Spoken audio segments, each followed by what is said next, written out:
Bonjour et bienvenue. Le Forum national sur le processus électoral tenu mercredi et jeudi a porté sur le rôle des acteurs politiques et sociaux pour des élections couplées apaisées. Conférence de presse du cadre d'expression démocratique et du M21 tenue hier, une crise post-électorale guette le Burkina selon les acteurs de ces mouvements. Et au Mali, le président déchu Ibeka a regagné son pays mercredi après plus d'un mois à Abu Dhabi pour des soins. Voilà pour les titres. Merci de rester fidèle au 13h de Truth TV. La Cour d'appel de Ouagadougou, dans son arrêté du 22 octobre 2020, a décidé de la mise en liberté provisoire de l'ex-ministre de la Défense, Jean-Claude Bouda. Il était mis en examen pour faux et usage de faux en écriture privée et délit d'apparence. Rappelons que le 29 septembre dernier, Jean-Claude Bouda avait bénéficié d'une permission d'un mois pour des motifs de santé. Forum national sur le processus électoral tenu mercredi et jeudi en prélude à la campagne électorale qui s'ouvre bientôt. Le rôle et la responsabilité des acteurs politiques et sociaux pour des élections législatives et présidentielles apaisées était la question au cœur des échanges. Présidé par le Premier ministre Christophe Dabiré, plusieurs acteurs de la société civile, y ont pris part. Michael Tougré. Pour des élections apaisées de novembre 2020, les acteurs du processus se parlent. À travers ce forum national sur le processus électoral, le département du Simon Sawadogo veut renforcer la confiance entre les principales parties prenantes au processus des élections. En plus du défi sécuritaire que connaît le Burkina Faso, celui des résultats des élections acceptés de tous devient donc un enjeu au soir du 22 novembre 2020. Il faut impérativement que chaque acteur du processus connaisse et joue son rôle et sa partition. Ce forum Excellence regroupe une large partie de la population burkinabé. Il s'agit notamment des partis politiques officiellement reconnus, des candidats aux élections présidentielles, des organisations de la société civile, des religieux, des coutumiers, du système des Nations Unies, des organisations africaines, de la Commission électorale nationale indépendante, du Conseil supérieur de la communication, des hautes juridictions de ce pays. Ce forum national sur le processus électoral qui se tient sur 48 heures se veut donc un cadre d'échange inclusif sur les dispositions qui encadrent le processus électoral au Burkina Faso. À quelques jours du début des campagnes électorales, du double scrutin, les participants aborderont 4 thématiques, entre autres l'état d'avancement du processus électoral, le pacte de bonne conduite pour des élections apaisées et le contentieux des élections dans le droit burkinabé. Le contexte d'organisation des élections en cours est particulier au regard de la situation sécuritaire qui a fait de nombreuses victimes civiles et militaires et qui entraîne des conséquences dommageables sur le plan social et économique. De ce point, il est donc indéniable qu'un forum national alliant élections apaisées et responsabilité des acteurs politiques et sociaux a une place prépondérante dans cette activité.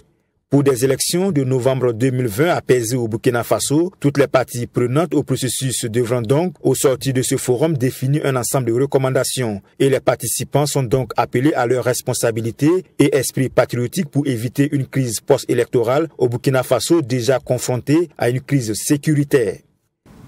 Le cadre d'expression démocratique et le M21 ont tenu une conférence de presse ce jeudi au cours de laquelle Marcel Tankwano et Pascal Zaïda ont exposé leurs inquiétudes. Selon eux, une crise post-électorale est à craindre au Burkina Faso après les élections du 22 novembre. Ils déplorent les 22 communes exclues de l'enrôlement et le manque des sanctions à l'encontre des tentatives de fraude. Michael Tougré.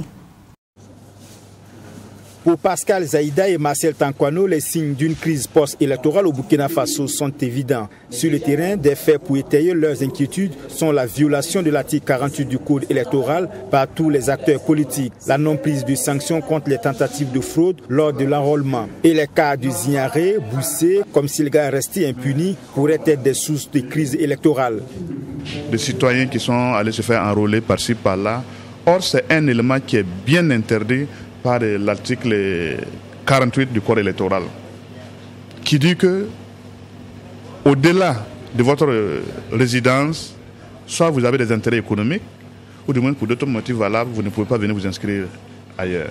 On a un cas palpable où vous avez, par exemple, dans la commune de Komsilga, le village de Gogo, qui compte 300 habitants, et dans le fichier électoral, il y a jusqu'à 782 enrôlés. Et les informations qui nous parviennent, les gens disent que personne ne va quitter ailleurs pour venir voter ici. Vous avez encore ce cas partout à Ouagadougou, à Komabobo, où même en ce moment, on rentre de cours en cours pour récupérer les cartes d'électeurs des gens et des autres. Pour faire quoi? Les risques d'une contestation des élections au soir du 22 novembre sont bien réels et pour le coordonnateur du cadre d'expression démocratique, les informations noteraient l'existence de bureaux de vote et des urnes fictifs, la récupération des cartes d'électeurs par les tierces personnes, des comportements des acteurs politiques de nature à ternir le processus électoral, déplore la coordination nationale des OSC pour la patrie. Vous avez eu les questions des contentieux durant l'enrôlement, que la justice a été saisie. Quel a été le résultat? Vous avez même les auditions qui se poursuivent. On n'a rien dit par rapport à ça. Avant de déclencher la dynamique de la campagne proprement dite, il faut que les prémices qui peuvent être l'objet d'une crise post-électorale ou des contestations soient réglées. Classe politique et même la CENI, tout le monde est au courant que le Burkina Faso court un danger si ces questions ne sont pas réglées. Ce qui est très important, il faut insister, ceux qui se sont fait enrôler ailleurs pour dire on va aller voter pour prendre 2000 francs, ça ne marchera pas. Cette sortie médiatique de la coordination nationale des OSC pour la patrie est d'interpeller tous les acteurs au sens de responsabilité et de probité. Inviter les partis politiques et les candidats à être rigoureux dans le choix de leurs représentants dans les bureaux de vote et à une implication plus accrue de la communauté internationale pour des élections dont les résultats des urnes seront acceptés par tous les acteurs politiques. L'aide-mémoire de la 8e mission conjointe de suivi du programme du développement stratégique de l'éducation de base a été signée ce mercredi par le ministre en charge de l'éducation nationale, Stanislas Ouaro, et la représentante du chef de file des partenaires techniques et financiers. Cette signature est intervenue juste après l'exposé de cette aide-mémoire. Reportage signé Fatima Tanikema. Du 1er septembre au 13 octobre 2020, s'est déroulé l'atelier technique de la 8e mission conjointe de suivi de la mise en œuvre du programme de développement stratégique de l'éducation de base PDCEB. Un cadre de travail dont les conclusions ont permis d'aboutir à la rédaction d'un aide-mémoire. Un document qui a été signé par les deux parties que sont le gouvernement burkinabé et les partenaires techniques et financiers de l'éducation et de la formation. L'atelier technique a également été l'occasion pour les différentes parties d'échanger sur les thèmes prioritaires de 2019, d'identifier éventuellement de nouveaux thèmes et de formuler 8 recommandations pertinentes, dont 2 anciennes reconduites et qui devraient permettre au sous-secteur d'enregistrer des progrès tangibles en 2020. Le bilan de la mise en œuvre des recommandations issues de la 7e mission conjointe de suivi du PDCEB démontre que sur 9 précédentes recommandations, seulement 3 ont été entièrement réalisées, 4 en attente d'aboutissement et 2 non réalisées. Un bilan interpellateur selon la représentante des partenaires techniques et financiers. La 8e mission conjointe du suivi du PDCEB a retenu 7 recommandations, dont 5 nouvelles et 2 anciennes reconduites de la 7e mission du PDCEB. Elle a également décidé de la poursuite de 4 actions pour l'aboutissement de 4 recommandations de la 7e mission conjointe. Afin de créer les conditions favorables et faciliter leur mise en œuvre dans un délai réduit, il serait nécessaire, 1. de mettre en œuvre le plan d'amélioration du fonctionnement des groupes thématiques, 2. de garantir les ressources financières nécessaires, Et 3, faciliter leur déblocage pour le financement des actions dans la mise en œuvre des recommandations. Les partenaires techniques et financiers ont également saisi l'occasion pour féliciter le gouvernement burkinabé pour la hausse du budget alloué au ministère en charge de l'éducation nationale qui était de 21,29% en 2019 contre 19,79% en 2018. Rendez-vous a été donné en avril 2021 pour la 9e mission conjointe de suivi du PDCEB, qui d'ailleurs va bientôt prendre fin pour faire place à un nouveau référentiel qui va régir le système éducatif burkinabé au cours des 5 prochaines années. Dans le cadre de sa tournée régionale, le ministre en charge de l'action humanitaire, Marie-Laurence Ilboudo-Marchal, a marqué un arrêt le 19 octobre dernier dans la région de l'Est. Elle s'est entretenue avec des personnes vivant avec un handicap. Au cœur des échanges, la question de la carte d'invalidité et celle des bourses scolaires des enfants vivant avec un handicap. Saint-Ger comment avec la voix de Fatima Tanikima. Dialogue direct entre les personnes en situation de handicap de la région de l'Est et leur ministre de tutelle Marie-Laurence Ilboudo-Marchal.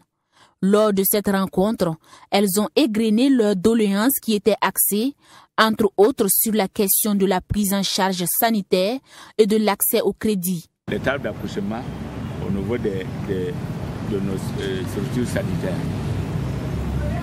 Et faire des rampes d'accès dans tous les services administratifs de la ville.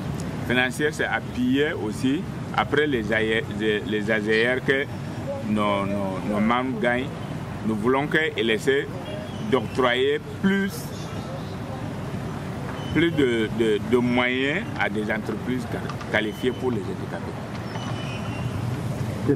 Et nous a répondu favorablement. Le handicap n'est pas une fatalité et la personne en situation de handicap est une personne à part entière qui a besoin d'un accompagnement particulier pour son épanouissement. Tel a été le message de la ministre de l'Action humanitaire lors de ce forum régional. Elle promet donc mener des plaidoyers pour une meilleure prise en compte des préoccupations de cette couche vulnérable. Nous sommes un département transversal, donc il faut que nous travaillions avec les autres départements pour un accompagnement plus désagrégé, tel que la santé, pour avoir un plateau technique plus adapté au handicap, tel que l'éducation inclusive pour avoir un handicap. En ce qui concerne l'accès aux ressources, ils en ont, mais deux fois ils sont méconnus des autres. Et l'augmentation de l'appui en AGR, c'est un plaidoyer que nous allons faire. Ils vont venir devant le chef de l'État qui va décider de l'arbitrage budgétaire pour augmenter cela. Et je pense que nous sommes sur la bonne voie. Ils sont volontaires, nous sommes volontaires. Et c'est un bon partenariat parce que 2 volontés au carré, ça n'amène que vraiment un développement durable au Burkina Faso. Ce forum régional des personnes en situation de handicap se tient en prélude du forum national qui aura lieu à Ouagadougou du 26 au 27 octobre 2020.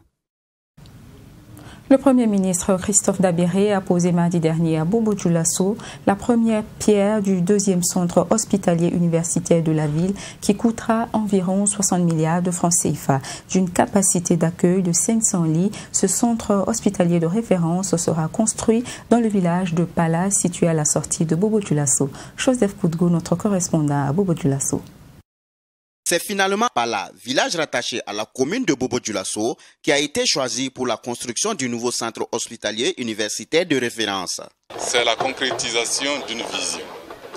La vision de relations de coopération et d'amitié entre 2 peuples, le peuple burkinabé et le peuple de la République populaire de Chine.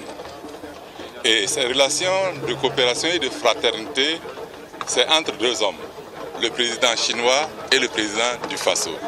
Et aujourd'hui, en posant cette première pierre, nous concrétisons une vision parce que le choix de travailler avec la République populaire de Chine est un choix stratégique. Et je pense que ça concrétise ce choix stratégique du président du Faso et nous ne pouvons que nous en réjouir. Ce projet de construction du nouveau CHU de Sia a fait couler beaucoup d'encre et de salive autour du choix du site de la forêt classée des Kwa. Avec cette pose de la première pierre, le projet devient enfin une réalité. Le président du Faso est passé par beaucoup de turpitudes avant qu'on arrive à cela.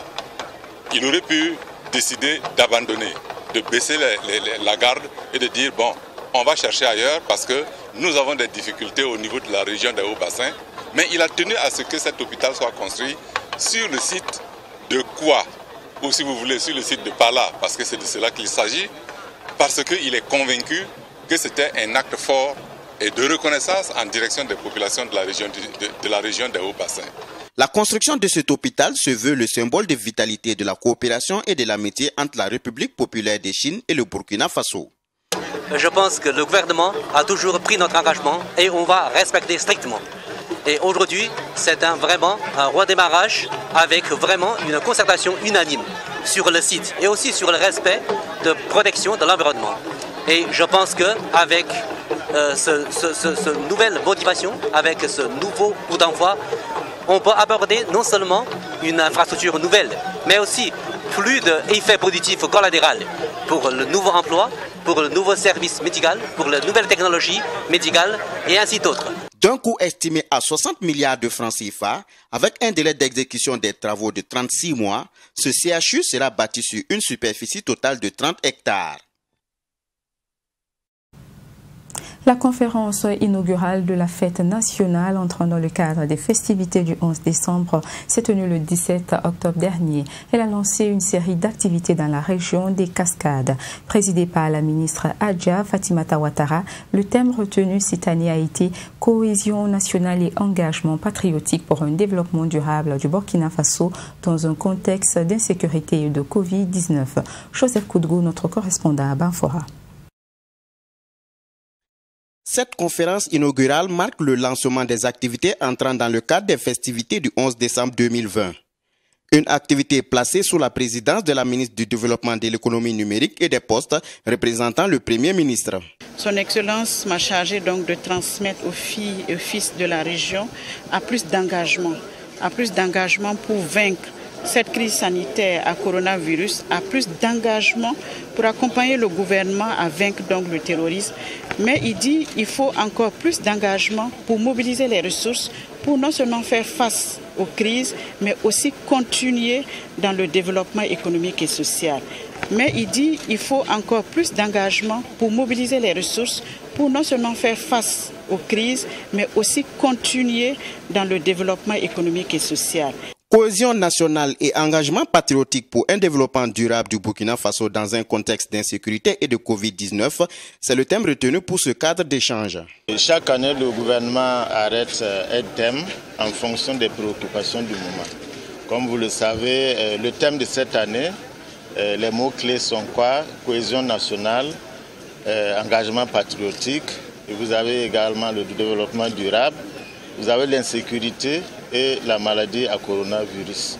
Donc ce sont vraiment des mots-clés qui traduisent effectivement les préoccupations de notre pays en cette année 2020. Pour le conférencier, la cohésion sociale est nécessaire pour asseoir les bases d'un développement durable et harmonieux. Il faut donc travailler pour la préserver et la consolider à tout prix. Il faut qu'on regarde tous dans la même direction, à travers le pays. Et deuxième chose importante, c'est de nous connaître, parce qu'on ne se connaît même pas bien. Vous voyez, les communautés, elles vivent les unes à côté des autres, mais elles ne se connaissent pas. Il faut faire très attention à notre discours, surtout de la part des responsables.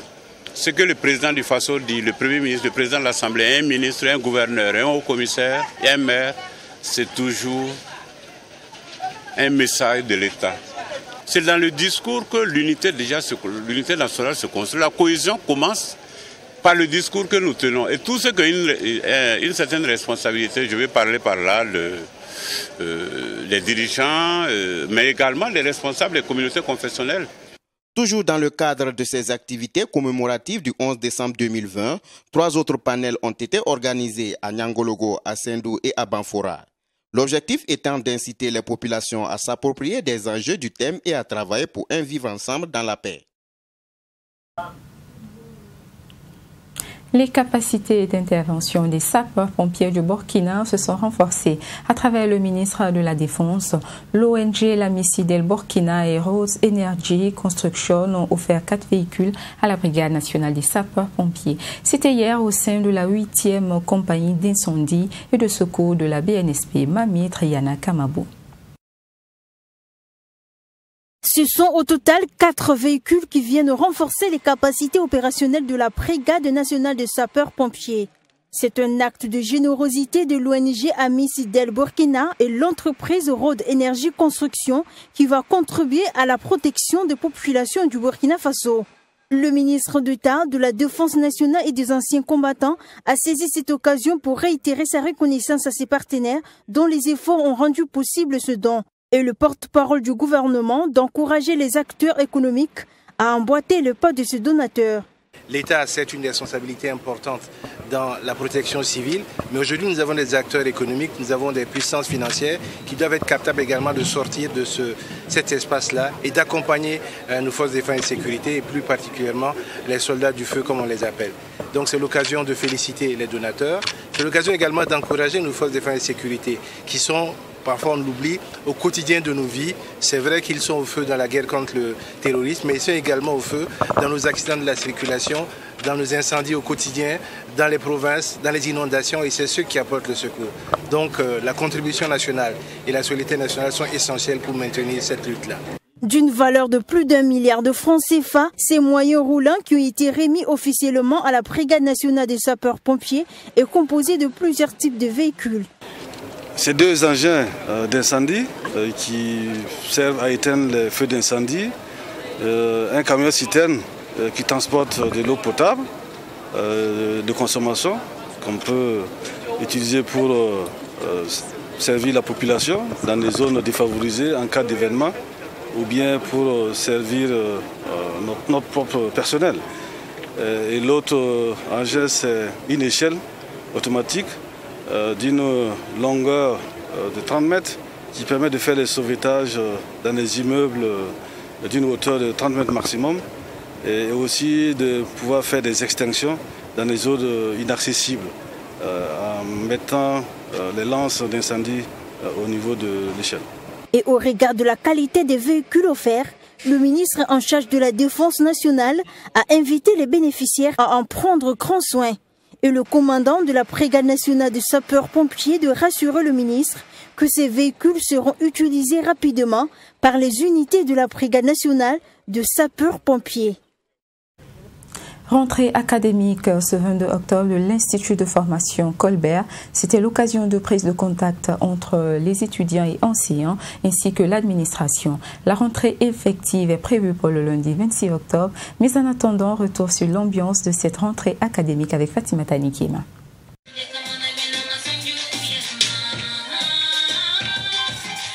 C'est dans cette ambiance que s'est déroulée la rentrée académique 2020-2021 à l'Institut de formation Colbert IFC ce 22 octobre. Un cadre d'échange et de partage d'informations entre étudiants et responsables de l'Institut. Selon le directeur académique, c'est une opportunité offerte au corps enseignant pour se familiariser avec les nouveaux étudiants afin de les rassurer. La collaboration va se faire de la manière suivante. Les rassurer d'abord ils ont bien choisi leur institut, que les programmes d'enseignement seront déroulés dans la rigueur telle que prévue par le système LMD et que donc les enseignants qui vont les accompagner sont de très bons enseignants et que nous allons veiller à ce que tout se déroule normalement et qu'il n'y ait pas de retard dans le déroulement des programmes. Avec pour devise la fierté d'apprendre pour entreprendre, l'IFC ambitionne former des jeunes qui seront à mesure de fonder des entreprises compétitives selon ses premiers responsables. Le directeur général n'a pas manqué de rappeler aux étudiants cette vision qui est l'objectif recherché à travers les formations qu'offre l'IFC. Nous sommes dans un monde où il y a beaucoup d'adversité et les étudiants, les jeunes ont tendance à fuir vers l'Europe malgré quelquefois les difficultés qu'on y rencontre. Alors c'est pourquoi nous disons que aujourd'hui en Afrique, il y a encore de la place pour le développement. Aujourd'hui en Afrique, nous avons tout pour réussir. Donc nous les encourageons à éviter cet exode, cette immigration inutile et de rester et de croire, n'est-ce pas, à nos capacités ici, de croire à leurs universités qui vont leur permettre en tout cas de trouver du parchemin et finalement de trouver de quoi faire, de s'auto-employer et pourquoi pas au Burkina Faso. Le 26 octobre 2020, c'est la date retenue pour la rentrée effective des classes à l'IFC. Et pour faire barrière au coronavirus, une batterie de mesures a été prise selon le directeur général pour protéger les étudiants et le corps enseignant. Il s'agit entre autres du lavage systématique des mains avant d'avoir accès aux salles de classe et le port obligatoire du cache-nez. Parlons sport à présent. La Fédération burkinabé de football a tenu une réunion ce mercredi en son sein avec les dirigeants des clubs de 2e division. Cette rencontre vient en prélude au démarrage du championnat des deux prévu en novembre prochain. Compte rendu à Samitiem Doré. Lazare Bansé, le président de la Fédération burkinabé de football, a tenu à échanger avec les clubs de 2e division en vue de s'accorder sur différents points pour une bonne saison. Il a été question donc de parler de la subvention accordée aux clubs, de l'assurance des joueurs et de la sécurité sur le terrain. Vous savez qu'il y a le tournoi de repêchage qui commence demain, donc 22 octobre. Il y a aussi le championnat 2-2 qui débute le 8 novembre. Donc nous avons voulu nous assurer de bonnes conditions avant le début du championnat 2-2. Donc rassurer les différents clubs sur les intentions de la fédération. Et je pense que là, sur ces différents points-là, nous sommes entendus. Et je pense que le tournoi de repêchage et le championnat de 2-2 peuvent démarrer dans d'excellentes conditions. Il y a la subvention donc, qui doit être versée avant le début du championnat. Il y a aussi les questions liées aux assurances. Donc toutes ces questions-là ont été débattues. Il y a aussi des questions liées à la sécurité sur le terrain. Dans l'ensemble, les choses se sont très bien passées et je pense que sur certaines questions, la fédération a promis de revenir au club pour trouver les solutions qu'il faut.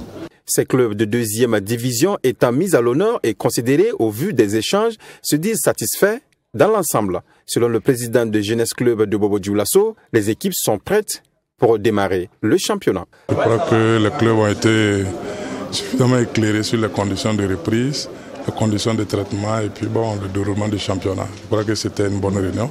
Nous avons eu assez d'informations et beaucoup d'assurance de la part de la fédération pour engager et commencer un bon championnat. On a discuté des conditions d'assurance des équipes, des joueurs. On a discuté de la subvention, de la mise à disposition de la subvention des équipes. Vous savez que cette année, la subvention de 2e division a augmenté. C'est passé de 3 millions à 5 millions. Et l'assurance a également augmenté. Donc la fédération a pris l'engagement par l'intermédiaire du président de mettre à la place, à la disposition des équipes, la première tranche de la subvention dès la semaine prochaine afin de les permettre d'être dans les conditions idoines pour commencer le championnat. Nous avons discuté de l'assurance qui rentre en ligne de compte à partir du 1er novembre pour une durée de 1 an. Pour toutes les équipes qui seront engagées dans ce championnat-là. Donc techniquement, nous pensons que les conditions matérielles étant déjà requises, nous sommes fin prêts pour commencer un bon championnat à partir du 8 novembre 2020. Rappelons qu'en 2e division, 24 équipes reparties en 2 groupes prennent part au championnat national chaque année et une dans chaque groupe est promue en 1re division. Terminons ce journal hors de chez nous au Mali. L'ancien président déchu Ibrahim Boubacar Keïta, parti le 6 septembre dernier lorsque son état de santé s'était brusquement dégradé, a regagné son pays ce mercredi après plus d'1 mois de soins à Abu Dhabi. Pour rappel, sa sortie du pays avait été négociée par la CEDEAO. Écoutons la réaction des Maliens sur le retour de l'ex-président Ibeka. Bourema Soulo, notre correspondant au Mali. Moi, je pense que c'est même du pléonasme dire qu'Ibeka revient au Mali. C'est du pléonasme. Où est-ce qu'il peut aller? C'est un grand patriote.